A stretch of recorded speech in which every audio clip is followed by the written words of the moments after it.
What's up, team? Sean from Rest to Live, and today I am going to talk about, wait for it, Kim Kardashian. I know, not a normal topic I really speak to on this channel, but I think people are really missing what's going on with some of the news that has come out recently. I think it's important just to at least discuss it briefly. So I'm going to share my screen, and as usual, let's not waste any time looking at what's going on here. So about a week ago, articles were coming out saying that, Kim Kardashian reportedly was paid $1 million to talk at a hedge fund meeting. And she had just recently also done something similar around a Harvard lecture. Now, of course, I realize you can read my screen. There's Kim there. Um, here's what I want to really throw out here. The criticism has largely been, why would anyone pay Kim Kardashian money to talk to hedge funds? Why is she talking to people at Harvard? Look, I don't care what we think about her one way or another. I really don't think about them at all.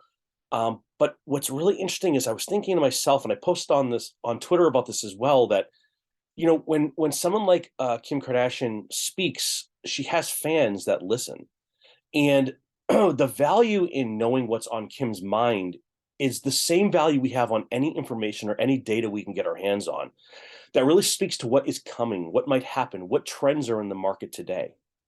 Okay. So the reason this is so important is if I was in a room where Kim said she is really interested in investing in, I don't know, EVs or construction or a new brand of drink or a new solution or service that's coming out, or she tried a new software for one of her companies and it worked really well. The value of that information far exceeds being paid $1 million to speak. For hedge funds, they're going to be able to take and work with that kind of information and get access to all kinds of plays around it, whether that's jumping into investments, investing in startups in those spaces, maybe trying to make some complex plays to predict what's likely to come or what will be happening there as well. Okay, now the reason we want to stop and pay attention to this is if the hedge fund world is recognizing the fact that there's value in what Kim has to say, maybe making jokes and insults and fooling is the way we get ourselves out of making money. It's very important to understand the trends. And if the trends right now are that celebrities, excuse me, athletes, etc., are moving markets, we need to hear what they're doing. We need to see what they're working on. I watch a lot of NBA. One of the things I hear about constantly, and I see it on the sidelines as well, is they're all trying to launch their own clothing brands.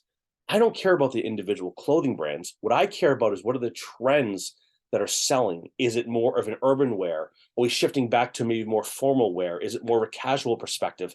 How can I take that and invest in that information? So what I would say is be very cautious and very careful to quickly just push aside $1 million payment to Kim Kardashian for speaking at Hedge Fund Week. There's something there.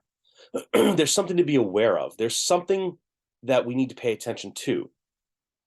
These sisters have been able to launch companies that make billions of dollars off of a free tweet or an Instagram post or frankly, wherever they post about. And then the media picks it up. Excuse me. The media picks it up. They blast that out to the masses. So I would just say take a step back and start thinking about how you can do better when it comes to social listening. What's happening? What's trending? What are we hearing about more and more and more? It's no different than when Elon tweets on Twitter or Kim speaks at a conference or an athlete sits on the sidelines wearing his or her own brand of clothing that's being released. There's also moments to step back and think about where are their funds investing? Because yes, many celebrities, whether it's an athlete, a movie star, or I don't know, Kim Kardashian, I don't even know where she falls anymore, I guess. What they're looking to invest in from the terms of their private equity firms, the hedge funds that they're getting involved in or co-launching with other experienced managers, they're going to have a lot of brand power. Imagine if you were able to invest in a startup that you liked that was doing something interesting. And then the very next day, you could send a tweet out to millions of people to tell them about this new product you love. I mean, of course, what comes to mind is Logan Paul with his Prime Hydration or Prime Energy, whatever it's called now. And he's working with another guy, KSI. I don't know who these guys are that well. I know who Logan Paul is, but KSI, I guess, is in the UK.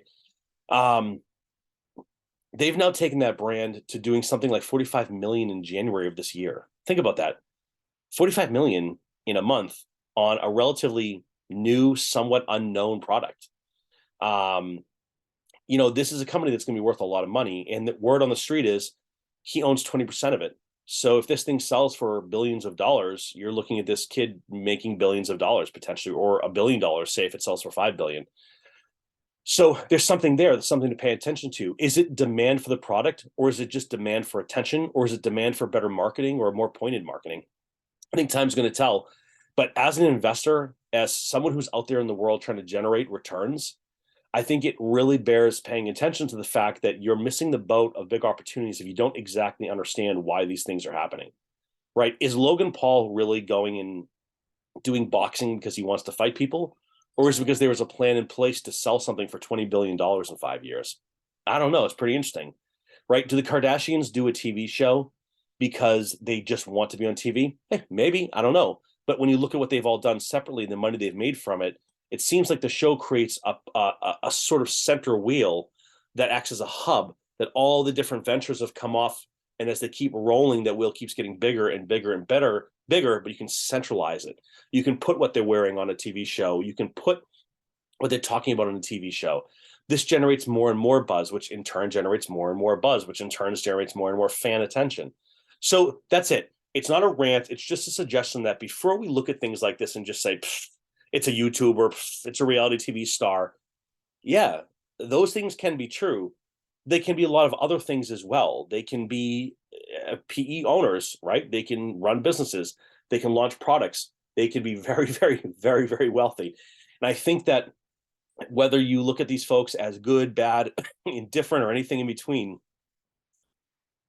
what they're building are big, highly capitalized, very successful brands and companies, and their failure rate doesn't seem to be all that high compared to the average person trying to do it. Now, that stinks for the everyday entrepreneur. That stinks for someone who can't get attention.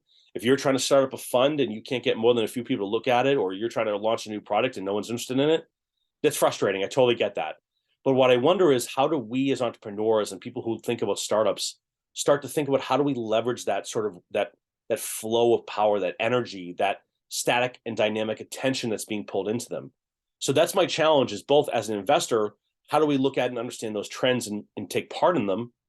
And then furthermore, how do we look at this from a standpoint of an entrepreneur and say, how do I get that star power? How do I have that sort of beam of light shine down on my product? And I think there's ways to do that. You know, I'm not talking about influencer marketing here. I'm thinking so much bigger than that. A final point, I actually had to ask my one of my kids this one. There was a commercial for sweatpants, of all things, on TV the other night during an NBA game. And the girl was like, "Hi, it's me," and said her name. And apparently she's a gymnast from LSU who is like wildly, wildly popular on social media. And now she's doing TV ads for sweatpants. And I was thinking, like, wow, we've really come full circle from social media influencers sending out a tweet or an Instagram post to being back on TV during sporting events. So, you know, the market is dynamic, it's changing, but there's opportunities. There's opportunities for investors, there's opportunities for startups and entrepreneurs to figure out how to get into that light, how to take advantage of it. So, team, with that, I would just say, you know, here's the challenge. What should we be looking at? Drop something below to tell me what you're interested in, where you think the trends are going. I'd love to hear it. And as always, thanks so much for watching. Thanks for listening. Team, have a good one. We'll see you.